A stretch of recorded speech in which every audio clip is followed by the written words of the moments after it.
인간이 만든 것과 AI가 만든 게 구분할 수 없다면은 뭐 법적으로는 주지 않겠다라고 할 수 있겠지만 어떤 인간이 나서서 이거 사실 내가 만든 거야 라고 거짓말을 하면은 우리가 구분을 할 수가 없다는 거죠. 우동이즘. 인공지능과 웹툰 시장 이대로 괜찮은가 라는 주제로 한번 모여봤습니다. 혹시 간단히 자기소개해 주시겠어요? 네, 안녕하세요. 엘프아가라고 하고요. 챗GPT랑 스테이블 디퓨전 굉장히 즐겁게 사용하고 있습니다. 안녕하세요. 저는 권혁주라고 하고요. 지금 현재 공주대학교 만화애니메이션학부에서 웹툰 창작을 가르치고 있습니다. 오늘 이야기를 할 것은 인공지능, 미드저니, 스테이블 디퓨전, 챗GPT 모두가 피할 수 없어서 되게 편리하게 사용을 하는 단계까지는 왔다라고 할 수 있는데 다만 이대로 계속 놔둬도 될까라고 하는 우려는 있는 거죠. 제가 도자기과를 나왔어요. 고등학교 때. 그래서 친구들이 도자기를 만드는 애들이 되게 많아요. 근데 다이소 저렴한 도자기를 막 만들어서 팔다 보니까 우리나라 도공들이 설 자리를 다 잃어버린 거죠. 친구가 그래서 실질적으로 타격을 입는 걸 제 눈으로 너무 봐왔거든요. 현장에서. 웹툰 작가들도 뭔가 그렇게 되지 않을까라는 현실적인 불안감이 생기기 시작을 했고 시간이 지나면은 지금이야 관계없겠지만 웹툰을 자동으로 만들어주는 인공지능도 나오지 않을 이유가 없다라는 생각도 들고 다양한 고민이 들어서 두 작가님을 모셔봤고요. 제가 지금 운영하고 있는 카툰부머라는 그 웹툰 작가들이 모여있는 카페가 있어요. 네. 거기다가 이제 물어봤어요. 이 카페는 웹툰 작가만 가입할 수 있는 카페죠? 그렇죠. 그 최근의 이슈, 네. 뉴스도 좀 공유하고 네. 그리고 얼마 전에 그 이동호 작가님께 나오셨던 스트레이트 네. 그 영상도 올리고 지금 현 시점에서 그 인공지능에 대해서 어떻게 생각하시냐. 강력하게 규제를 먼저 하는 게 낫다. 네. 요걸 이제 반대 입장으로 네. 해놓고 아니다. 이거는 막을 수 없는 거다. 전 세계적인 메가 트렌드고 어설프게 막으려고 하기보다는 그냥 빨리 적응하는 게 낫다. 그건 이제 찬성 입장으로 본 겁니다. 두 개만 하긴 좀 그러니까 중간에 좀 더 두고 봐야 될 것 같다. 네. 아직은 판단하기 좀 이르다. 판단 보류. 이렇게 세 개 문항을 놓고 이제 투표를 좀 해달라고 네. 올렸는데 3, 4일 지났나? 112명 정도가 투표를 해주셨는데 역시 반대 입장이 50% 이상이 나왔습니다. 좀 더 두고 봐야 될 것 같다. 네. 판단 보류가 네. 30% 정도. 네. 아니다. 빨리 적응하자. 그게 이제 22표. 근데 재밌는 거는 또 이제 여기 작가분들이 이제 막 댓글을 막 달아주세요. 네. 그랬더니 이제 양용순 작가님께서 네. 이게 규제가 가능하긴 한가요? 아. 댓글을 딱 짧게 그게 문제가 한마디 달아주셨고 그리고 또 재밌는 게 호랑 작가님이라고 계세요. 개발자 수준으로 프로그래밍도 잘 다루시고 봉청동 귀신, 옥수역 귀신으로 유명하신 웹툰 작가님인데 기술 사용은 허가하되 저작권이 있는 학습 데이터와 이를 사용한 저작물에 대한 규제는 필요하다라는 문항이 있었다면 그러니까 일종의 가이드라인을 제시해야 한다 정도의 문항이 있었다면 자기는 거기 찍었을 것 같다.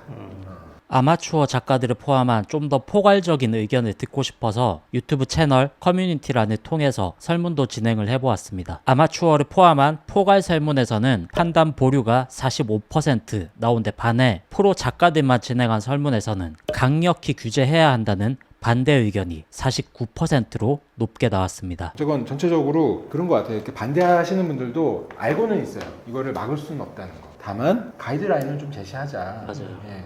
저 역시 가이드라인은 필요하다고 생각해요. AI가 인간이랑 비슷하지만 인간의 유령 구조를 따르긴 했지만 동물도 마찬가지고 동물이 그림 그렸다고 동물에게 저작권을 주지는 않아요. 요새 저작권은 법적으로 인간과 분리시킬 수는 있어요. 근데 그 분리 과정을 너무 쉽게 접근은 안 했으면 좋겠는 게 쉽게 접근했다가는 우회할 방법이 너무 많이 생기고 오히려 그게 그림 작가들에게 독이 될 수가 있는 상황이거든요. 예전에 왜 그런 사건이 있었잖아요. 미국에서 원숭이가 자기도 모르게 카메라를 셀카를 찍었는데 이게 저작권이 원숭이에게 있는 것인가 아닌 것인가 재판이 일어났는데 결국에는 없다라고 이야기를 했었잖아요. 저작권이라고 하는 것은 인간에게만 주는 것이다 라고 해서 당연히 인공지능에게도 저작권이 법적으로는 들어가진 않을 것이라고 생각은 하거든요. 다만 우리가 그것을 앞으로 구분할 수 없는 세상이 올 것이다. 그것 때문에 이제 우려가 생기는 것일 테고요. AI로 만든 만화, 그래픽 노블 같은 경우 저작권법에서 이미지 쪽은 저작권이 없다라고 나왔었죠. 대신 네. 그 이미지랑 뭐 컷, 배열, 혹은 스토리텔링, 그리고 대사 같은 것들을 포함했을 경우는 저작권이 포함된다라고 얘기를 했고요. 딱 마찬가지인 것 같아요. AI만 가지고는 저작권을 성립할 수 없다는 미국이 그러면 우리도 그렇게 가겠죠. 법적으로는 AI가 저작권을 가질 수 없게 인간들이 법을 만들 것 같긴 하거든요. 규제는 할 것 같아요. 다만 아직은 미드저니가 뽑아내는 이미지가 AI 티가 조금은 난단 말이죠. 살펴보면 보면은 이미지를 뭉개기도 하고 막 이런 형태로. 하지만 그거는 지금 단계인 것이고 당장 내년, 내후년만 돼도 인간의 눈으로 구분할 수 없는 이미지를 분명히 뽑아낼 거란 말이죠. 지금도 전 세계 사진 공모전에서 AI가 만든 사진이 대상을 받기도 하고 수상을 거부하기도 하고 막 이런 사건들이 일어나고 있는데 앞으로 이게 훨씬 더 많아질 것 같단 말이죠. 웹툰에서도 당연히 이런 일들이 벌어질 거라고 생각을 하거든요. 어차피 막을 수도 없고 그렇다면 작가들끼리는 어떻게 이거 입을 맞춰두는 게 좋을까. 혹시 좀 생각해 둔 게 있으세요? 그래서 논문 뒤져보다가 잠깐 나온 생각인데 인공지능 관련해서 창작을 할 거면은 인공지능을 활용해서 콘텐츠를 만들었다라고 하는 표시를 명확하게 해주는 그런 게 있으면 좋을 것 같긴 하다는 생각이 들었거든요. 가이드라인은 아니라고 생각하지만 그래도 쓰나미가 몰려올 때 물길을 막을 수는 없지만 산불이 나면 맞불 작전을 쓴다고 물길을 터주면은 AI의 물길 그리고 인간이 할 수 있는 영역 이렇게 조금 갈라줄 수 있는 건 되지 않을까라는 생각은 해봤죠. AI의 범위라는 게 사실 좀 애매하긴 해요. 그쵸. 사실 지금 현 상황에서 AI 되게 많이 쓰고 있거든요. 손 사진 이렇게 찍으면은 손가락 움직여주는 그거 있잖아요. 그것도 AI예요, 사실. AI로 표기를 해야 되는가? 그렇게 되면 진짜 힘들어져요, 되게. 그러니까요. 아, 막 네. 너는 50% 미만 썼으니까 안 해도 돼. 막 51% 했으니까 써야 돼. 막 이런 거 안 되니까 그렇죠. 네. 사실 이번에 또 웰프가님이 네. 포토샵 베타 버전 한번 써보라고 네. 하셔가지고 네, 네. 한번 써봤거든요. 네. 너무 신기하더라고요. 그냥 이미지에다 선택도를 딱 네모를 딱 그리면 옆에 딱 프롬프트 창이 떠요. 네. 사람을 추가해줘. 그 분위기에 맞게끔 사람이 딱 들어가는 거예요. 그러니까 그걸 썼을 때는 표시를 하자. 네. 아마 다 그거는 말을 하기 힘들 것 같고. 네. 근데 이게 말씀하신 게 포인트인 것 같아요. 써보면 너무 좋으니까 안 쓸 수가 없거든요. 네. 근데 이렇게 하다 보면은 결국에는 다 맡기게 될 것 같단 말이죠. 네. 이 흐름상. 그렇죠. 저는 무슨 생각을 하냐면 저는 약간 한 발 물러서서 이렇게 보려고 하거든요. 네. 제가 얼마 전에 그 페이스북에서 누가 시티헌터 인공지능 버전이라고 올려주신 게 있어요. 네. 와, 정신이 바짝 들더라고요. 정말 만화 속의 한 컷인데 그 모든 구도와 배경과 그 느낌이 딱 실사화되는 모습을 보면서 이질감이 별로 없는 거예요. 어떤 생각을 하냐면 이제는 그림체를 선택하면서 볼 수 있는 만화가 나오지 않을까. 취향에 그 맞게. 네모지상주의 박태준 스타일로 보고 싶어. 네. 그럼 클릭하면은 제가 그린 그림이 귀여운 그림이었는데 8등신에 네. 인물들이 나와서 한다던가. 체험형 웹툰이군요. 아니면 거꾸로 저는 이제 만화를 그렸어요. 보는 사람은 나 이거 그냥 애니메이션으로 보고 싶어. 그러면 이제 인공지능이 이제 제가 그린 컷이 이제 원화가 되는 거고 그 인공지능 그 사이 동화를 메꿔주는 거죠. 지금의 우리가 보고 있는 이 웹툰 그것만 보면 이거는 어떻게 보면 이제 사라질 수도 있다. 하지만 그 전에 하지 못했던 또 새로운 어떤 장르가 나오지 않겠는가. 네. 약간 그런 입장이에요. 전 빨리 배우고 네. 또 써보고 네. 적용해보고 하는 게 좋지 않을까? 네. 아주 진보적인 입장이시군요. 네, 그런 걸로 하죠. 근데 저도 사실 그 의견에 가까운데 항상 생각하는 게 서두에 얘기했지만 시장 자체가 망가지는 거를 봐서 도자기 친구들을 보면서 아, 그치. 그게 좀 우려는 되는 거죠. 맞아요. 그러니까 가이드라인이 필요하긴 한 거죠. 네네. 네. 워낙 이 속도가 빠르게 진행되니까. 최근에 왜 기사 보셔서 아시겠지만 그런 흐름도 있잖아요. 6개월 정도는 발전 멈추자. 예, 맞아요. 따라갈 수가 없으니까 인간의 사고가 시장이 다 망가지기 전에 6개월만 멈추고 우리가 좀 가이드라인을 정하고 다시 받아들이자라는 의견도 있었는데 저는 그것도 할 수 있을까라는 의문이 들지만 저것도 좋은 방법이겠다라는 생각은 들었거든요. 되게 절실하게 느껴졌어요. 1년도 아니고 6개월. 맞아요. 6개월만 멈춰다오. 6개월 뒤에 어떻게 변했을지 모르니까. 그러니까. 저는 그거 보면서 약간 나쁜 생각이 들긴 했는데 그 네. 6개월 동안 오히려 먼저 간 사람들 따라잡기 위해서 밑에서 준비를 하고 있지 않을까 그 사람들이 약간 그런 생각도 들더라고요. 이거 일론 머스크가 참여했잖아요. 네네. 그리고 그 사람 얼마 있다가 AI 발표했거든요. 그 사람은 틀림없이 그렇게 생각했을 거라고 생각을 해요, 저는. 그럴까 봐. 사람들 다 멈추게 해놓고. 네, 멈추게 해놓고 제일 앞서가는 사람을 일단 멈춰두는 거죠. 6개월이면 충분히 학습시킬 시간 되니까 얘가 시장을 선점하기 전에 들어가겠다도 될 수 있겠다는 생각은 들긴 일론 했어요. 머스크 사고 해로라면 충분히 그럴 수도 있을 것 같아요. 네, 약간 그런 느낌이죠. 와, 그냥 네. 그럴 수가 없네. 네. 오케이, 서명해. 하지만 난 뒤에서 먼저 네, 하겠어. 약간 그런 느낌.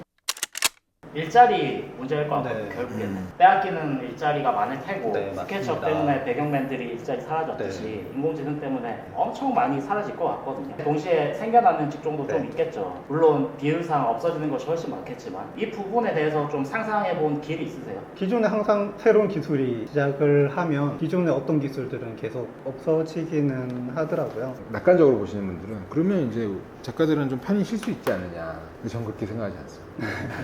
하나 할 거 두 개 하고, 네, 맞아요. 네, 두 개 할 거 세 개 하고. 컷이 200컷, 300컷으로 늘어날 수 있죠. 그렇죠. 그렇게 되지 않겠는가. 저도 챗GPT 이렇게 가끔 쓰다 보면은 아 이거 나만 썼으면 좋겠다. 이런 생각이 들 때가 있어요. 네네. 근데 사실 다 쓰고 있는 거잖아요. 거기서 오는 살짝 무력감 같은 게 있는 것 같아요. 일반적으로 이야기하는 내 그림을 학습시키지 말고 어떤 걸 학습했는지 다 밝히기. 그것만 해도 괜찮겠다는 생각을 많이들 하시더라고요. 네. 저도 이 부분이 괜찮지 않을까라고 생각을 했다가 조금 생각을 바꾼 게 AI는 인간이랑 비슷하게 학습을 한다고 그랬죠. 만약에 A라는 작가가 있어요. A라는 작가는 내 그림은 학습을 시키지 마 라고 던지고 그렇게 학습을 안 시켰어요. 근데 생각해보면 이 A라는 작가는 사실은 B라는 작가, C라는 작가에게서 영향을 받았단 말이죠. 근데 이 B와 C 작가는 학습을 시키지 말라는 얘기를 안 했어요. 워낙 오래된 작가, 한 100년 전 작가라고 칩시다. AI는 이 두 작가의 그림체를 섞어서 A와 유사한 그림체를 만들 수가 있어요. 이 A란 작가는 여기에 저작권을 주장을 할 수가 있을까? 사실 못하죠. 그러니까 내 그림을 쓰지 않았다는 게 증명이 됐으니까 오히려 힘들어질 수가 있어요. 물화통 터지는 상황이 벌어질 수가 있단 말이죠. 이렇게 단순하게 갔다가는 오히려 작가들이 진짜 자승자박 되는 경우가 생길 수가 있다는 생각이 들더라고요. 밝히는 거는 기술적으로 불가능한 것 같은 게 그림 한 장에 영향을 받은 그림이 엄청 많을 거잖아요. 그래서 권혁주 작가님 그림 0.2%, 네, 그런 식이죠. 그림 네. 0.2% 맞아요. 수만 개가 뜰 수 네. 있으니까 사실 그건 큰 의미가 없을 것 같긴 하거든요. 근데 만약에 그게 기술적으로 가능하다면은 결에서 벗어난 이야기긴 한데 네. 블록체인 기술로 0.1%, 0.2%의 저작권자에게 수익을 배당해주는 그런 게 가능할 것 같긴 하거든요. 그런 쪽으로 기술이 들어갔던 코인들이 있으니까. 아, 저작권을 블록체인 그렇게- 기술과 접목해서 네. 그 나노 단위로 이제 네네네. 짤 쪼개서 이제 그렇죠. 저작권 수익을 받는다. 그게 전 세계적으로 움직이라는 데로 뭐 들어갈 테니까. 다만 재밌네요. AI가 어디에서 이미지를 가져왔는지에 대한 출처가 명확해야겠죠. 구글에 있는 건 출처가 명확하지 않으니까. 그 끝이 사실 기본소득이라고 생각을 하긴 해요. 인류 전체의 학습, 인류 전체의 유산을 다 같이 나눠 갖자는 얘기죠. 결국은 AI에 적용시킬 수 있으면 인간에게서도 뽑아낼 수 있어요. 이 사람이 무엇을 학습을 했고 어디서 끄집어냈는지를 알 수 있겠죠. 블록체인을 통해서. 그러면 전 세계 인류가 얼마나 공헌을 했는지 다 알 수 있다는 얘기예요. 예술, 과학, 뭐 인문 모든 걸 포함해서. 그리고 그 수익을 다 같이 나누자는 얘기가 되는 거죠. 결국은. 결국은 기본소득이 되겠네요. 기술에도 기대어야 하는 방향이네요. 네. 그 미드저니에 보면은 디스크라이브 기능이 있잖아요. 네. 이미지를 업로드를 하면은 그 이미지에 담긴 정보를 미드저니가 열심히 이제 분석을 하더라고요. 일종의 프롬프트로 만들어주는 거죠. 그런 게 있어요. 이거는 누구누구 스타일. 그렇게 태깅이 되는데 이제 그럴 때 이제 그 사람에게 이제 저작권을 정말 그것도 가능하겠다라는 생각. 근데 그러려면 사전에 이제 그런 작업이 필요해요. 작가분들이 자기 그림이 태깅 작업을 해줘야 되는 거예요. 내 그림 스타일에 대한 인공지능이 학습할 수 있도록 허용을 해주고 그 학습하는 과정에 적극적으로 개입을 해야 되는 게 맞는데, 근데 제가 최근에 느낀 건 뭐냐면 그 자기 그림을 일단 학습한다는 거에 대해서 거부감이 있으시더라고요. 그렇게. 예, 거부감이 있어요. 작가분들이 내 그림을 학습하는 것 자체 두려워하신다라는 거를 많이 느꼈습니다. 일단은 나는 내 그림을 함부로 학습하지 못하도록 단 학습하고 싶다면 적극적으로 과정을 투명하게 다 볼 수 있는 그런 작업이 필요하지 않겠나라는 생각이 좀 듭니다. 방금 말씀하신 거에서 거부감이라고 말씀하셨잖아요. 네. 저는 이 거부감이 두 가지 종류라고 생각을 하거든요. 하나는 말씀하셨듯이 내가 노력해서 만든 그림체를 빼앗긴다 와 같은 느낌이 있는가 하면은 사실 그것보다 더 큰 거는 저는 사람에게는 항상성이라는 게 있잖아요. 원래 가던 그대로 가고 싶어 하는 내가 바라고 꿈꿔왔던 어떤 미래의 내 모습이 있을 거란 말이죠. 근데 그 직업의 모습이 내가 의도하지 않는 방향대로 바뀌어버리니까 예측할 수 없는 방향으로 옮겨져 버리니까 새로운 것을 받아들이는 데 있어서 스트레스를 많이 받잖아요. 그래서 그런 거에 대한 거부감이 더 크지 않을까라는 생각도 하거든요. 그럴 수 있겠네요. 무서운 거죠. 그렇죠. 일종의. 네. 미지에 대한 공포. 네네.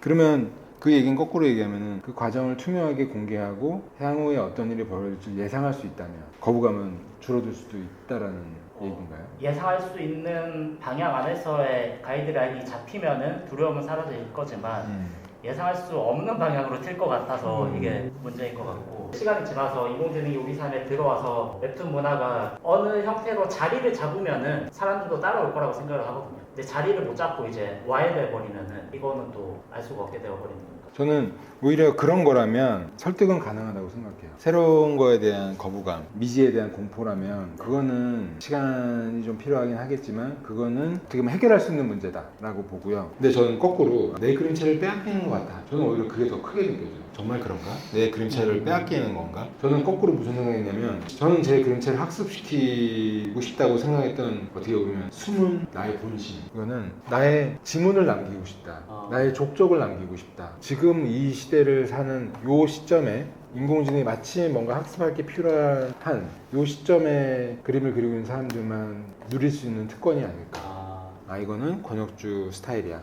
근데 이 부분에 있어서는 좀 생각이 나뉠 수 있겠다라는 생각이 들어요. 어느 정도 일리가 있다고 생각을 하는데요. 내 흔적을 남기고 싶다라고 하는 거는 우리 유전자 안에 내포되어 있는 본능이잖아요. 그렇죠. 그림 작가들이 거부감을 느끼는 거는 그림에 나의 정체성이 담겨 있기 때문에 거부감을 느낀다라고 생각을 하거든요.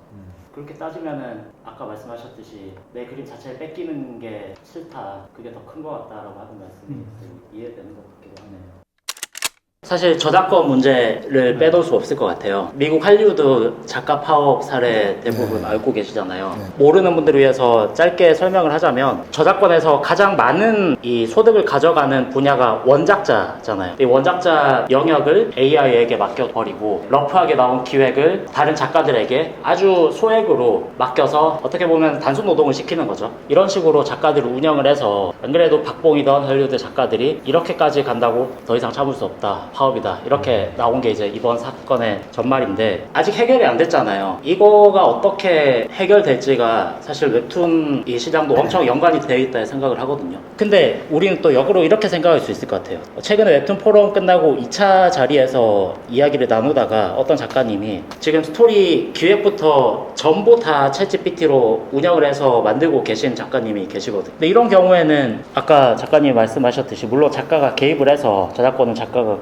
가져가겠지만, 앞으로는 스토리 기획부터 챗GPT가 5, 6가 되면은 혼자 다 만들어주는 날도 올 거란 말이죠. 근데 그렇게 되면은 원작자가 누가 될 것인가, 이런 것도 고민을 해볼 필요는 있을 것 같아요. 그 챗GPT는 정말 놀랍더라고요. 네.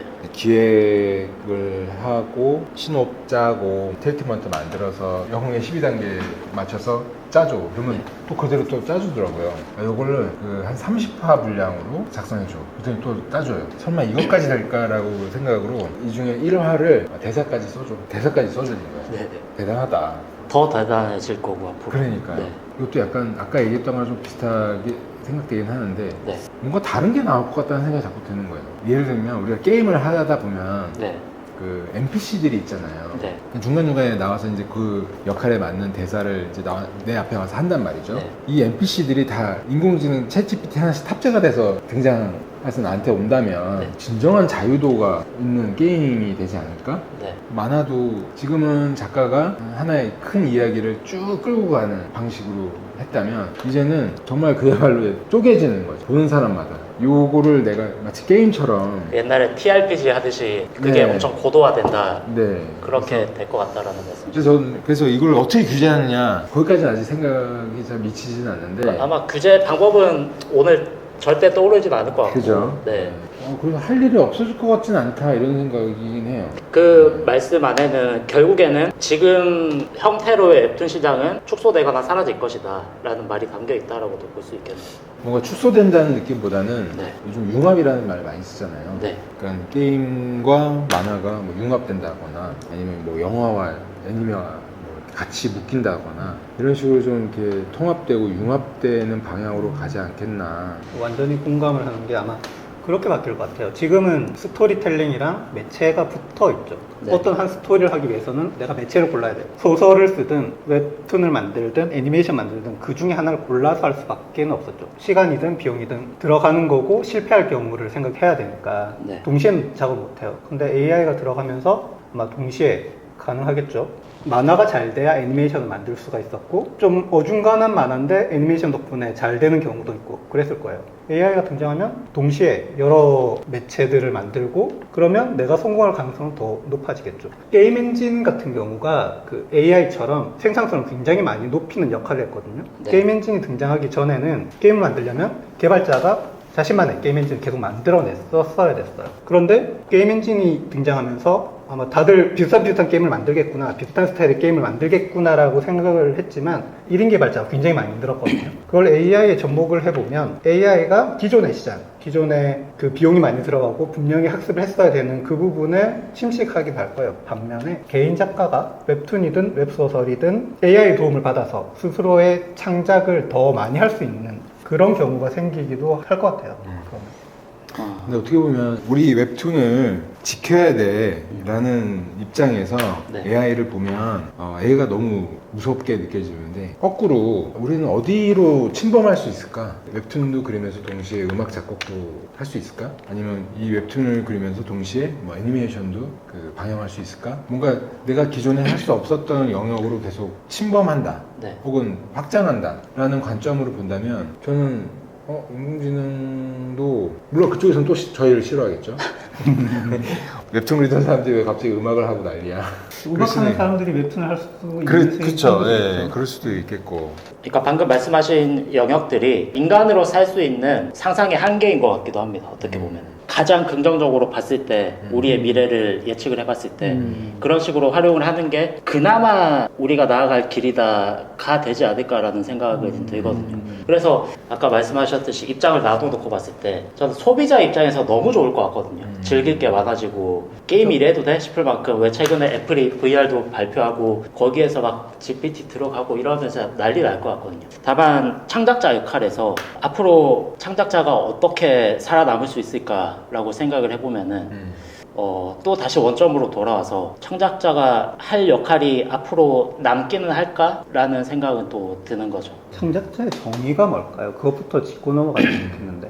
창작자의 정의. 네. 좁게 가자면 뭐 저희 같은 웹툰이나 만화 쪽이니까 만화가는 무엇을 하는 사람일까? 그러면 그 사람이 사라질지 안 사라질지 그 기준을 두고 얘기를 해야 될 것 같거든요. 네. 만화가란? 네. 창작자의 개념과 만화가의 개념을 분리를 해야 되는 거죠. 그 창작자가 어떻게 될 것인가, 만화 작가가 어떻게 될 것인가를 이야기를 하면 그 개념이 정의가 먼저 돼야 네. 그걸 이야기할 수 있다고 생각해서 드린 거고 어느 쪽이든 상관없어요. 저 같은 경우는 글 언어, 그림 언어 둘을 사용을 해서 자기가 하고 싶은 이야기를 대중에게 하는 매스 커뮤니케이션 도구를 활용해서 이야기를 하는 사람이라고 생각을 해요. 이해했군. 네, 이해했고 제 기준에 따르면 사실 도구가 뭐가 되든 사실 상관이 없는 펜과 잉크가 됐든 클립 스튜디오가 됐든 AI가 됐든 내가 이야기하고 싶은 게 있어. 그리고 그걸 글과 그림으로 표현을 할 수 있어. 그 결과가 대중에게 전달이 됐어. 그럼 저는 그걸 작가라고 생각을 해요. 앞으로 AI가 나오든 그 다음에 무언가가 나오든 그거를 받아들이는 대중이 있는 한은 작가로서 남을 거라고 생각을 하거든요. 제 기준에서는. 제 기준은 그렇게 맞아떨어져요. 저도 뭐 어떻게 보면 거의 유사한 입장이긴 한데 네. 저는 이제 하나만 더 첨언하자면 저는 원래 영화를 하고 싶었었거든요. 영화보다 만화가 더 좋았던 이유는 그림 때문이었어요. 영화는 기본적으로 리얼리티가 이제 기본 요건이잖아요. 네. 근데 만화는 거기서 이렇게 벗어날 수 있어서 좋은 것 같아요. 뭐 점 하나 찍어놔도 이게 사람이다라고 하면 보는 사람이 이걸 사람이라고 상상하잖아요. 만화가 애니메이션과 가장 크게 다른 지점이 컷만 보여주고 중간을 독자가 상상하게 만드는 거잖아요. 작가가 의도한 대로 독자를 상상하게 해주는 그런 사람들이 이제 저는 만화가라고 생각을 합니다. 일단 뭐 만화가의 개념은 저도 두 분이랑 비슷한데 영상과 만화의 차이는 타임라인이 있냐 없냐의 차이잖아요. 내가 읽는 속도를 스스로 능동적으로 조절할 수 있는 게 만화의 장점이고 영상은 창작자가 제시해주는 대로 봐야만 하는 수동적인 매체인 거고 그래서 음악이 들어가면은 저는 만화는 아니라고 생각을 해요. 왜냐하면 타임라인이 생겨버리니까. 타임라인에 있으면 글과 그림이 있고 그것을 이어주는 폰티라고 하는 연출이 있으면은 만화겠죠. 아주 베이직한. 근데 창작자가 사라질 것인가라고 이야기를 하자면은 아마 또 생각이 완전히 달라질 것 같긴 하거든요. 아마 오늘의 이야기 자체는 만화 웹툰 시장에 대한 이야기인 것 같긴 해요. 변화한다면은 어떤 식으로 웹툰 시장이 변화할 것인가 뭐 이런 논점인 것 같아요. 아주 디테일하게 들어가서 뭐 지금 밑색을 까시던 분들 각각의 영역에 좀 디테일한 작업을 하시는 분들이 있잖아요. 네. 근데 그분들이 하시던 일은 없어질 수 있다고 생각합니다. 그 역할이 없어졌어. 그러면 그분들이 나는 이제 백수야라고 놀진 않을 것 같아요. 그분들은 나도 창작할 수 있겠네로 넘어가지 않을까. 그렇지. 이렇게 AI 쓰면은 난 원래 그림을 잘 못 그렸어. 그래서 배경밖에 못 했는데 AI가 나 대신 내가 배우지 않아도 그림을 그려줘. 그럼 나는 내가 표현하고 싶은 게 있으니까 AI를 통해서 표현할 수 있어. 또 될 수가 있는 거죠. 사실. 만화가로 집중을 해서 흐름을 예측을 해보자면 네. 저는 이게 포인트라고 생각을 합니다. 개인 작가가 살아남을 수 있는가 없는가가 포인트라고 생각을 하는 게 이대로 기술이 발전이 되면은 어떻게 보면은 개발자가 창작자가 되게 유리한 시장이 될 것 같거든요. 프로그래밍해서 알고리즘 만들어서 버튼 하나 누르면 만화가 쭉쭉쭉 쏟아 나올 수 있게 만들어지게 될 것 같거든요. 재밌는 만화면은 소비자 입장에서는 관계가 없을 것 같긴 하거든요. 네. 다만 엄청나게 많은 화려한 그런 재밌는 만화들 속에서 개인 작가가 자기 작업을 할 의미가 있을까 거기서 이런 생각은 들죠. 저는 오히려 있을 것 같다는 입장인데 오히려 있을 것 같다. 네, 오히려 있을 것 같다. 그러니까 1인 창작자들. 작품의 퀄리티가 지금 웹툰이 되게 상향 평준화됐잖아요. 네. 그만큼 이제 독자분들의 눈도 올라갔고 기대치도 상당히 높아졌다고 생각하는데 저는 만화는 기본적으로 재미가 있어야 된다. 근데 재미의 반대말은 익숙한 거라고 생각해요. 그러니까 우리가 익숙하다고 느끼는 것들은 시간이 계속 반복될수록 재미가 없어진다는 거예요. 그러려면은 어떻게 보면 좀 늘 뭔가 새로운 시도를 해줘야 되고 뭔가 때로는 과감하게 뭔가 변화를 줘야 하는데 1인 창작자만큼 유리한 포지션이 없다고 생각합니다. 동의를 하면서도 살짝 또 하나를 짚자면은 1인 창작자가 새로운 어떤 흐름으로 가져와서 본인의 스타일을 만들면은 또 그걸 금방 흡수해 버릴 테니까 인공지능이. 그래서 그거 자체가 그렇게 하려는 사람이 점점 사라지지 않을까라는 생각은 들죠. 점점 그 스타일을 만드는 시간은 짧아지긴 할 거예요. 개인 작가가 AI를 만약에 이용을 한다면 AI를 이용해서 새로운 스타일을 만들었어요. 그러면 그 스타일이 대박이 났어요. 그러면 AI가 다시 다른 대기업들이 흡수를 해서 그거를 작품으로 쏟아져내겠죠. 한 1000편씩. 자들은 아마 질릴 거예요. 말씀하셨던 패턴화가 되고 학습이 되어버렸습니다. 그럼 이 사람은 학습을 시켰어. 그럼 이 사람 가만히 있을까요? 그건 아닐 것 같아요. 이미 시장이 변하는 걸 확인을 했으니까 자기는 AI를 이용해서 다음 시도를 할 수가 있겠다. 그 기존에는 시도를 못했죠. 기존에는 AI가 아니라 자기가 열심히 그림체를 만들고 학습을 하는데 10년은 공부를 해야 유화든 펜터치든 잡히지만 AI를 이용하면 시장이 바뀌었어. 그러면 나는 거기에 대응해서 빠르게 한 달이면 한 달 새로운 그림체를 만들어서 시장에 내놓을 수가 있어요. 오히려 재밌을 것 같기는 해요. 저는 어떻게 보면 약간 좀 낙관적인 입장인 네네. 거잖아요. 네. 근데 왜 그럴까 지금 잠깐 생각해봤거든요. 네. 뭔가 이게 의도하시는 대로 안 가시는. 아니요, 괜찮아요. 너무 좋습니다. 아니 제가 잠깐 생각했어요. 내가 네. 왜 이렇게 낙관적이지? 제가 잃을 게 많이 없어서 그런 것 같아요. 맞아요. 근데 거꾸로 한번 생각해봤어요. 만화 작업하고 있는 제 동료 작가들 중에서 되게 열심히 노력해서 지금의 스타일을 만든 사람들이 있거든요. 네. 주변에서 항상 그분의 스타일을 되게 높이 평가해주고 어디 가나 이제 인정받고 이런 분들에 제가 지금 잠깐 동안 감정이입을 해봤어요. 근데 되게 싫을 것 같긴 하네요. 그러니까 나는 이거를 그렇게 되게 힘들게 그려왔고 이걸 구축하기까지 되게 오랜 시간이 걸렸는데 AI가 이거를 잠깐 한 50장 정도 학습하더니 나보다 훨씬 더 빠르게 더 다양한 컨텐츠를 막 만들어내. 그러니까 허탈감을 넘어서 네. 정체성이 사라지는 느낌이 그런 있고. 생각이 네. 들긴 것 하네요. 같아요. 예. 잃을 게 없다고 하셨는데 기성 작가와 신인 작가의 차이가 있을 것 같거든요. 기성 작가들은 그래도 본인들이 만들어 놓은 어느 정도의 기반이 있으니까 이 기반 안에서 새로운 거를 조금씩 시도해보는 좀 즐거운 방향으로 나아갈 수가 있는데 신인 작가는 아무것도 없어요. 지망생들은. 근데 시장이 계속 변화해요. 그러면 어디를 향해 가야 될지 이 불안감이 진짜 어마어마할 거라는 생각이 들거든요. 그리고 저작권 이야기도 결국에는 빼놓을 수가 없을 것 같은데 창작을 하는 사람들의 공통적인 욕망이라면은 큰 감방 쳐서 빨리 돈 좀 많이 벌고 싶다잖아요. 그러려면 저작권이 확보가 돼야 되는 거고. 근데 말씀하신 미래 방향 예측에서는 어쨌든 인공지능이 엄청나게 많이 개입을 하는 미래들이고 그거를 인간 저작권을 부여받을 수 있을까? 그러면은 작가 지망생들은 앞으로 어느 방향으로 돈을 벌 수 있을까? 뭐 이런 것도 현실적인 고민도 좀 해보면 좋을 것 같아요. 미국 쪽 판례를 보면 그나마 좀 방향성이 잡히는 게 결국 신경을 써야 되는 건 내가 어떤 그림체를 가졌는가, 무엇을 그리는가, 내 인체가 얼마나 좋은가 이런 것들은 어떻게든 저작권을 받기가 힘들어지겠죠. 만약에 AI를 쓴다면. 하지만 여전히 인정해 주는 건 스토리텔링. 이것이 어떤 재미를 제공을 하는가는 분명히 저작권으로 인정을 받게 돼요. 어떤 스토리텔링을 하는가, 그게 작가의 개념이 되지 않을까 하는 생각을 하게 되더라고요. 아까 신인들과 기성들의 입장에 차이가 있지 않겠나. 네. 근데 저는 어떤 측면에서는 신인들이 더 유리하다고 봅니다. 빨리 배우니까. 그렇죠. 빨리 배울 거고 더 절박하고 훨씬 더 빠르게 접근하려고 하는 측면에서 앞으로 더 유리하다.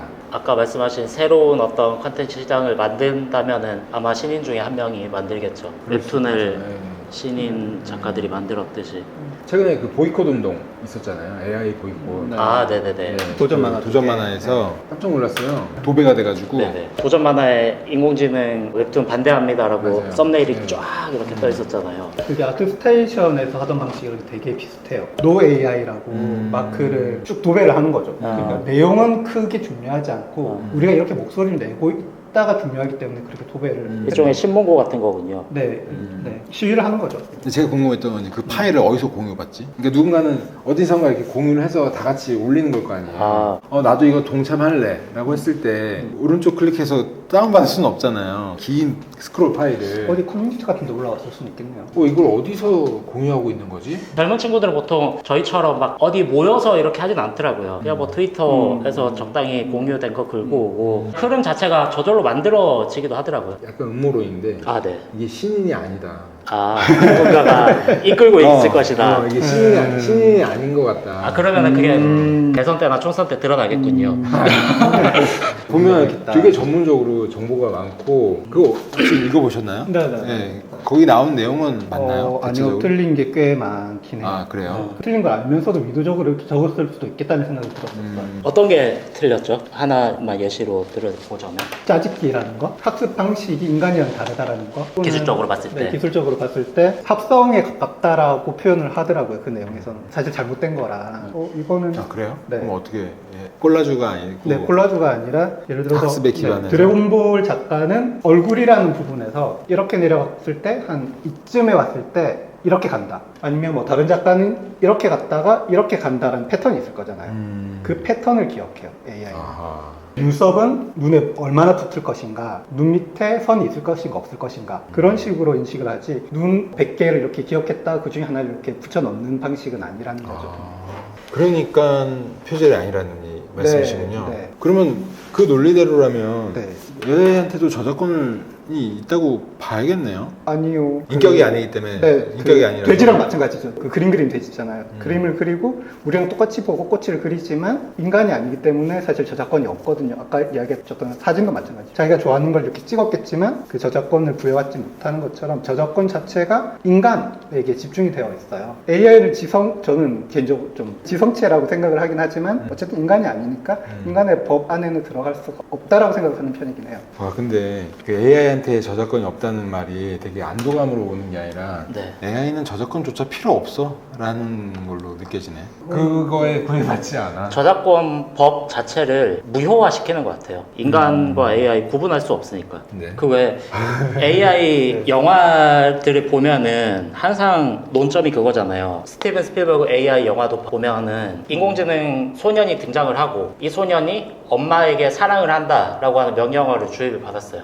그래서 정말 아가페적인 사랑을 하거든요. 변치 않는 사랑. 그걸 보면서 저것도 똑같이 사랑처럼 호르몬이 변화하고 화학적, 전기적 뇌 신호가 바뀌는 것처럼 똑같이 CPU의 전기적 신호 자극으로 인해서 만들어진 사랑이라는 감정. 구분할 수 없는데 구분하는 게 무슨 의미가 있나. 그것을 전달하는 게 AI 영화들의 보통 모토잖아요. 그래서 결국에는 저작권도 똑같이 인간이 만든 것과 AI가 만든 게 구분할 수 없다면은 뭐 법적으로는 주지 않겠다라고 할 수 있겠지만 어떤 인간이 나서서 이거 사실 내가 만든 거야 라고 거짓말을 하면은 우리가 구분할 수가 없다는 거죠. 대필 작가 비슷한 느낌이에요. 그렇죠. 예. 완전 무효화시킨 거네 저작권을. 그래서 이런 거는 사실 뭐 기술적인 문제 혹은 법적인 문제라고 생각을 해서 저희가 어떻게 논할 수 있는 문제는 아닌 것 같고요. 근데 저희가 고민해야 될 거는 결국에는 이제 문화적 방향이라고 생각을 하는데 그 아마추어 작가들이 도전 만화에 AI 반대 피켓을 들었듯이 예를 들어서 프로 작가들이 AI에 대해서 그래도 서로 교집합 같이 들 수 있을 만한 피켓 문구가 있다면은 뭐 어떤 게 있을까 이런 건 고민이 되는 거죠. 반대하든 찬성하든 어느 방향으로 가든 우리는 우리는 AI를 이렇게 받아들일 것이다 뭐 이런 것들. 근데 생성 AI와 관련해서는 저는 지금 현 단계에서 작가들이 주장할 수 있는 거는 내 그림체를 학습하기 위해서 내 허락을 반드시 필요해. 네. 그리고 그 학습하는 그 과정은 내가 다 관여하겠어. 나에게 투명하게 공개가 하길 원해. 네. 이 정도가 저는 작가들이 요구할 수 있는 게 아닌가. 심리적 안정 역할에 가깝긴 하네요. 미지에 대한 공포를 줄여주고, 어떻게 보면 작가의 그림체는 정체성이니까 네. 내 정체성을 학습하고 싶다면 내 동의가 필요하고, 그리고 이걸로 혹시 수익이 발생한다면 나와 그걸 수익을 나는 쉐어했으면 좋겠어. 아까 NFT 얘기도. 네. 그러면 그런 거를 공통 의견으로 삼을 수도 있겠군요. 예를 들어서 학습 데이터를 어떻게 추출했는지를 밝히는 기술을 개발해달라, 나라에. 그리고 그거에 대한 수익 배분 기술을 개발해달라. 뭐 이런 게 공통 의견으로 모을 수는 있겠군요. 근데 사실 이미 하고 있어요. 이미 나라에서 하고 있어요. 그래서 걱정이에요. 우회로도 있고 트롤링도 가능하기는 하죠. AI로 잔뜩 남의 그림체 생성한 다음에 이걸 국가에 제출을 해야 내 거라고.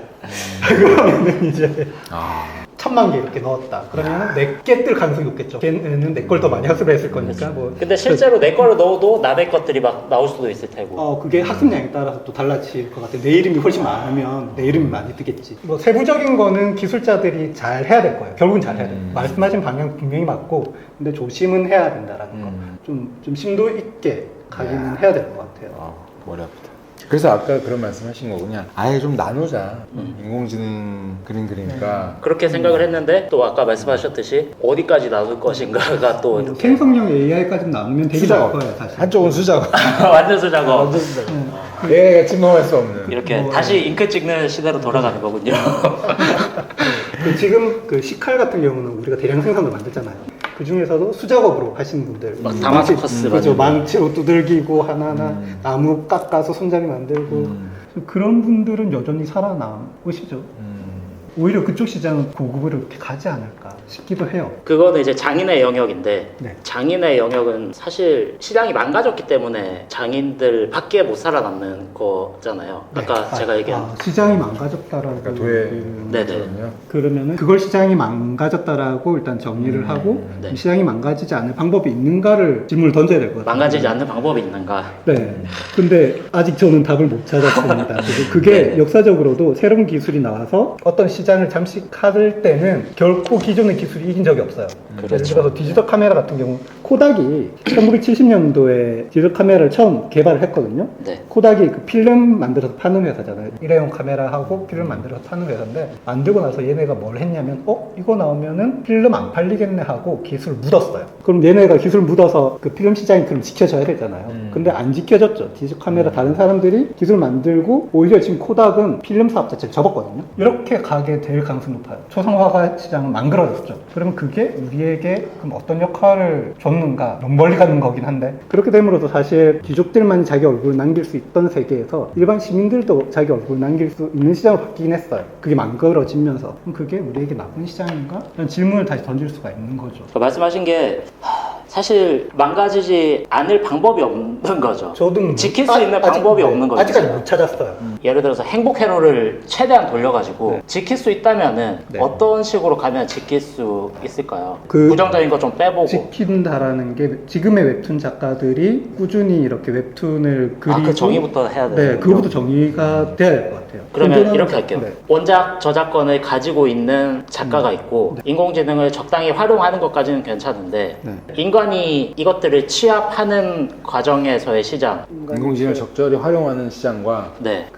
그냥 그쪽을 아예 배제하는 시장, 그걸 나누자는 건가요? 인공지능을 활용하지 않는 방법은 아무리 행복 회로를 굴려도 없을 거라고 생각을 하거든요. 그래서 활용은 하되 클릭 하나 하면 마당 뚝딱 만들어지는 거는 그렇게 가서는 안 된다라는 가정이라면 그 정도 단계까지는 지킬 수 있는 방법이 있을까요? 인간이 저작권을 가질 수 있는 방향, 문화적으로. 예를 들어서 그러니까 지금도 그렇지만 제가 AI로 집에서 혼자서 이렇게 찍어내거든요. 그러면 그거를 제가 다 가지고 있지는 않아요. 그 중에서 일부만 잘 나온 것만 제가 가지거든요. 그거는 인간의 영역인 거죠. 사실 무엇을 취합할 것인가, 무엇을 선택할 것인가. 지금 대량 생산이 일어나고 있지만 대량 생산을 기계가 이거 만들어야지 하고 이렇게 찍어내진 않아요. 왜냐하면 그 비용을 대는 게 결국은 인간이니까. 웹툰 진짜 1000개를 한번 찍어냈어요. 그러면 그걸 다 시장에 풀 것인가? 시장에 풀었을 때 들어가는 비용, 그 중에서 몇 개를 골라서 제일 잘 되는 것만 풀 비용 차이가 나겠죠. 일부만 골라서 내는 게 훨씬 이득이겠죠. 근데 그런 게 있어요. 지금 유튜브에서는 이 시장에 푸는 비용이 없잖아요. 인공지능으로 가짜 뉴스를 만들어서 엄청 풀고 있거든요. 진짜 막 수천 개, 수만 개 던지면은 그 중에 10개, 100개 정도는 조회수가 올라서 소득을 뽑아내니까 이런 거는 막을 방법이 없잖아요, 사실. 막을 명분도 없고. 네. 뭐 가짜 뉴스라는 것 자체는 막을 명분이 있지만 콘텐츠를 생산하는 건 명분이 없으니까. 웹툰도 지금은 투자 비용이 있으니까 말씀하셨듯이 몇 개를 골라서 괜찮은 것만 올릴 텐데 저는 앞으로 이렇게 콘텐츠 다량 생산이 가능한 시장이 되면 유튜브처럼 변할 것 같거든요. 웹툰도 조회수별 수익을 나눠 갖는 구조 뭐 이런 형태로 그렇게 되면은 사람들이 굳이 좋은 걸 엄선해서 올릴 필요 없이 그냥 양으로 막 때려 놓다 보면은 하나 튀어나오는 거 인기 있는 걸로 소득 가지고 막 이렇게 되지 않을까요? 그렇게 되면 결국엔 또 인간 저작권이라는 게 또 무의미해져 버리니까. 그게 시장이 아마 나뉠 거라고 생각을 하기는 나뉜다. 해요. 지금도 저퀄리티로 찍어낸 물건들은 되게 많죠. 알리익스프레스 같은 곳에서 굉장히 많이 찍어내고 있지만 그게 전체 시장에서 다를 차지하고 있지는 않을 것 같아요. 유튜브도 마찬가지고 그렇게 많이 찍어냈지만 결국 인간이 스스로 나와서 얼굴을 드러내는 게 결국 상이라고 생각을 하거든요. 그 말은 바꿔 생각하면은 그거밖에 없겠네요. 우리가 어떻게든 인간의 영역을 있을 것이다라고 희망 회로를 굴리는 것밖에 방안이 없고. 정확하게는 독자가 그걸 원할 것 같아요. 독자가. 네, 독자가. 아시잖아요. 그 유튜브에서 어떤 게 AI가 찍어냈는지 이제 보이잖아요. 네. 그러면 그것들은 점점 배제를 하겠죠. 제가 싫다면. 그걸 좋아하는 사람은 그걸 볼 거고. 배제를 한다면 그 사람들이 선택한 인간이 어쨌든 시장을 어느 정도 차지는 할 거예요. 물론 AI 대량 생산이 없어지진 않을 것 같아요. 뭐 다이소에 한번 쓰면 부러지는 칼 같은 것도 계속 다이소라고 얘기하면 안 되겠구나. 그런 1000원짜리 칼도 여전히 존재하는 것처럼 펜킬이란 이것도 안 되는 거예요. 고급 칼도 여전히 존재하고 유튜브는 괜찮아요. 괜찮아요. 네, 그런 칼들이 있고 수작업 칼도 팔리죠. 그런 것처럼 시장이 배분이 되긴 할 거예요. 그런데 그 1000원짜리 칼들이 시장을 완전히 장악하지는 못하죠. 그것과 비슷하게 흘러가지 않을까. 행복회로일 수는 있겠네요, 이게. 먼 미래에 대한 행복 회로는 우리가 만들 수 없고 네. 근 미래로 가정을 해보자면은 근 미래. 말씀하신 방향이 그나마 가장 행복 회로를 굴리는 방향일 것 같긴 하네요. 무슨 이야기를 해도 계속 다시 원점으로 돌아오고 막 이렇게 되는 거죠. 그죠? 지금 뭐 우리가 답을 같이 고민해보자라고 하는 네네. 의도니까 네네. 내가 여기서 법을 제정해서 이렇게 땅땅땅 할 수는 없잖아요. 오히려 가장 최악의 시나리오도 한번 얘기해 주세요. 네. 최악의 시나리오. 네, 최악의 시나리오는 뭐예요? 누구에게 최악? 창작자에게 최악이겠죠. 네. 작가에게 최악. 만화가라고 합시다. 만화가에게 최악의 시나리오. 혹시 생각해 보셨어요? 작가가 완전히 사라지는 세상인 거죠. 독자만 남는. 생각해봤던 건 그동안 얘기했던 거랑 비슷한데 우리의 시선에 따라서 스토리가 계속 바뀌는 장면이 나올 거예요. 내가 좀 지겨워한다 싶으면 스토리를 바꾸고 좋아하는 캐릭터가 나오면 그 캐릭터의 스피노프를 계속 AI가 계속 생성. 그때는 뭐 회차 단위도 아니고 그냥 스트리밍에 가까운 것 같아요. 지겸이 끊고 작가가 없는 이게 잘 팔릴 거다라는 것조차 AI가 모두 가져가는 세상이겠죠. 그리고 우리는 그냥 모든 컨텐츠를 즐기기만 하는 거죠. 제가 생각하는 최악일 것 같아요. 작가가 살아남지 않는 세상. 아마 비슷한 이야기일 것 같은데요. 저는 창작이라고 하는 가치 자체가 사라지는 세상이 될 것 같아요. 창작을 굳이 교육할 필요도 없고 창작을 고민할 필요도 없는 세상. 왜냐하면 얘가 알아서 다 해주니까. 근데 그렇게 되면은 문화 성장이 어느 순간 멈출 거라고 생각을 하거든요. 비슷한 것들만 생겨나기 때문에. 또 거기 안에서 생각할 수 있는 거는 당연히 생산을 하는 주체는 있겠죠. 인간이 프로그램을 활용을 해서 생산을 하든 어쨌든 어마어마한 돈을 벌겠죠, 그 사람은. 그래서 창작의 가치는 사라지고 소득 구조를 역전시킬 수 있는 발판도 사라질 것이고 말 그대로 엄청나게 양극화가 될 것이고 사회 자체가 또 재미없는 세상이 되겠죠. 그렇게 되면은 지금은 인공지능이 인간과 어떤 차이가 있을까를 고민하지만 그때가 되면은 인간이 존재 가치가 있을까 인공지능에 대비해서 막 이런 생각도 들 수 있을 것 같은. 되게 네. 본질적으로 접근하시구나. 저에겐 되게 유토피아 같은 느낌이긴 한데 그거는 저도 지금 잠깐 생각을 해봤는데 뭐가 가장 최악이지? 제 입장에서 최악은 그림을 그리지도 않아도 되는 세상. 그림을 그리지 않아도 되는 세상이 최악이라고요? 그런 것 같은데 저한테는. 오늘 하셨던 말씀이랑 너무 반대되는 거 아닌가요? 아니 저는 인공지능이 그려주는 그림과 네. 그 사람이 그리는 그림은 저는 계속 다르다고 생각하거든요. 다를 수밖에 없다. 달라야 한다가 아니라 다를 수밖에 없다고 생각해요. 저는 딸이 있거든요. 네. 딸은 그림을 안 그려요. 저도 알려주고 싶긴 하거든요. 네. 그림 그리는 방법. 근데 별로 안 궁금해. 자기는 그림을 못 그린대. 그리고 별로 잘 그리고 싶어 하지도 않고. 저한테는 그런 게 최악이에요. 어린이들의 꿈과 희망이 사라지는 머릿속에 잠깐 상상만 해도 그게 탁 이미지로 탁 구현이 되는 거지. 그렇게 되겠죠. 네. 잠깐 상상했는데. 기술의 궁극이 네, 되면 그러니까 내 팔을 읽어서 그거 지금도 기술이 있습니다. 그러니까 그게 저한테는 최악이에요. 아까 그 동훈님 이야기를 저는 유토피아라고 생각을 했는데 디스토피아가 아니라 유토피아라고. 네, 오히려 저는 그 얘기는 가치가 떨어진다는 얘기는 내가 내 그림을 팔려고 노력을 하지 않아도 나는 내가 그림 그리고 싶으면 그릴 수 있는 세상이라고 생각을 해요. 돈으로 환산되지 않아. 나는 그림 그리고 싶어. 근데 내가 그림을 그려서 이걸 먹고 살려면 굉장히 많은 고민을 해야 되거든요. 시장에서 버티려면. 근데 그게 사라졌어. 어린아이들은 이걸 팔아야겠어라고 생각하고 그림을 그리지 않잖아요. 그냥 그림 그리는 게 좋아서 그림을 그리는 거지. 난 프로 작가가 될 거야 라고 생각을 하면서 포기가 생기거든요. 아, 난 그림 못 그리니까 나는 그림 안 그릴래가 되거든. 나 팔 수 없으니까. 근데 그게 사라지면 다른 걸로 먹고 살 수 있겠죠. 기본소득이 되든 뭐 어떻게 돼서 나는 내가 그림을 그리고 싶어. 내가 웹툰을 그리고 싶어. 그러면 그리면 돼요. 내가 이걸 팔든 안 팔든. 유토피아 같은데 라는 생각이 들더라고요. 그 말씀을 듣는데 소득 구조는 일단 빼고요. 그거는 이야기하면 또 한도 끝도 네네네, 없으니까. 그쵸. 그림만 놓고 봤을 때 지금껏 인간들이 쌓아올린 지식, 정보, 역사, 그림에 대한 모든 이런 것들이 와장창 무너져서 다시 동굴에 벽화가 그리고 땅에다가 낙서하는 그 시절로 사실 돌아가는 것과 큰 차이가 없을 거라고 생각하거든요. 왜냐면 내가 좋아서 그리는 거야 로 보통 시작을 했고, 그게 역사적으로 교육이 발달하고 서로 기술 교류가 되면서 지금까지 쌓아 올려 온 거잖아요. 네. 근데 그 상황에서 다시 내가 좋아서 그리는, 잘 그리든 못 그리든 상관없어 이렇게 돼버리면 뭐 물론 그것만으로 즐거움으로 남을 수는 있겠지만 이거는 인공지능에게 완벽하게 대체된 거라고 밖에 설명을 못 할 것 같거든요. 인간의 가치 자체가 뭘까 그렇게 되면은. 그러게요. 완전 다르네. 이쪽은 그게 유토피아고 이쪽은 디스토피아. 네네. 지금 우리는 사냥을 하지 않아도 되는 세상이에요. 하지만 그 사냥 기술이 완전히 사라졌냐? 그럼 그건 아니고 스포츠로 바뀌었거든요. 우리가 축구를 하고 야구를 하는 건 사냥 기술이 그대로 이렇게 연장이 된 거예요. 하지만 그건 놀이죠. 근데 놀이가 돈을 벌기도 해요. 그렇게 가지 않을까 싶어요. 사실 우리가 사냥을 해서 뭐 짐승 1000마리 잡는 게 아니라 어떻게 보면은 올림픽처럼 될 수도 있겠네요. 그렇게 될 수도 있을 것 같아요. 명예죠, 명예. 아, 개인적으로 너무 슬프네요, 근데 그게. 되게 다르다. 저는 되게 유토피아거든요. 그게. 근데 뭔가 경험이 있으시잖아요.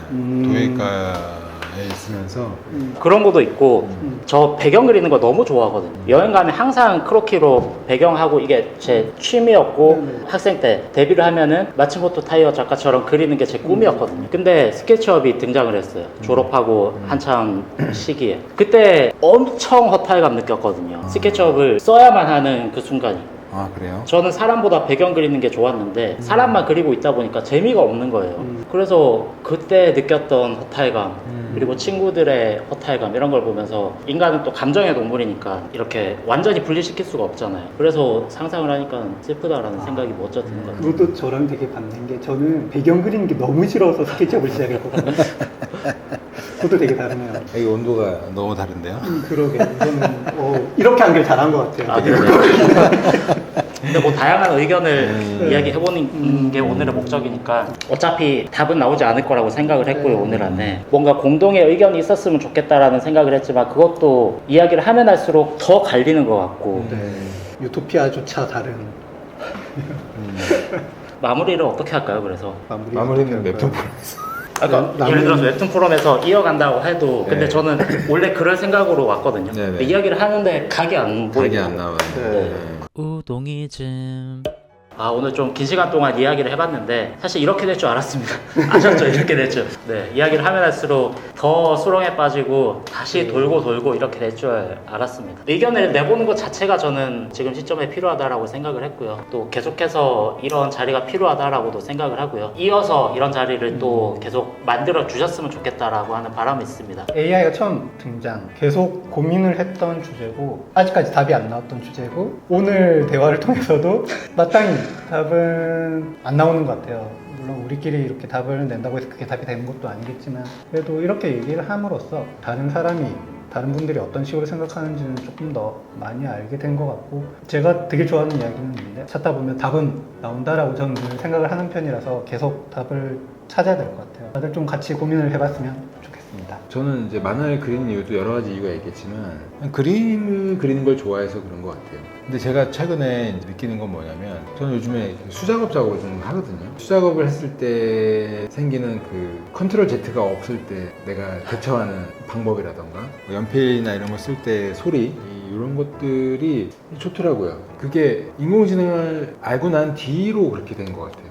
이게 원본이 있으면 좋겠다. 오늘 토론하면서도 느낀 건데 뭐 미래를 알 수는 없는 거고 싫을 수도 있고 반대할 수도 있고 규제하건 혹은 뭐 어떤 의견을 제시해도 좋은데 일단 한번 좀 사용도 좀 해보고 어느 정도 익숙해진 다음에 판단을 해도 좋지 않을까. 좀 관심을 좀 갖고 좀 더 들여다보고 한번 해보고 하다 보면은 그 F가님 말씀처럼 어쨌든 우리는 해답을 찾아내지 않겠나라고 조금 낙관적으로 저는 그렇게 마무리 짓겠습니다.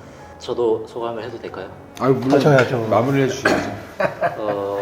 계속 약간 긍정적인 의견이셨고 저는 좀 오늘 부정적인 스탠스로 진행을 했는데 인간은 답을 찾아낼 것이다 라고 하셨는데 바둑의 계보가 무너진 거 여러 가지 시장들이 기술에 의해서 무너진 것들을 보면서 정말 과연 인간은 늘 답을 찾아왔나 라는 또 물음도 던지고 싶긴 하거든요. 그래서 사실 이 자리를 마련을 했고 정말로 작가들이 감정적으로 싫어서 싫은 거 말고 기술적으로건 사회, 철학, 법학 어느 분야에서건 명분이 있는 공통된 의견이 몇 가지 정도 나왔으면은 정말 이 답답함이 조금은 사라질 것 같다라는 생각은 하거든요. 그런 의견이 있으시면은 자유롭게 기탄 없이 댓글로 달아주시면은 잘 모아서 또 만화가 협회에 전달을 해서 또 작가들끼리 한 번 더 고민을 해보는 시간을 가질 수 있을 테니까 함께 고민을 해주시면 감사하겠습니다. 두 분 끝까지 진지하게 토론해 주셔서 감사드리고요. 마지막까지 놓치지 않고 봐주셔서 감사드립니다. 항상 고정 멘트가 있는데 네. 이 멘트가 너무 씁쓸하네요.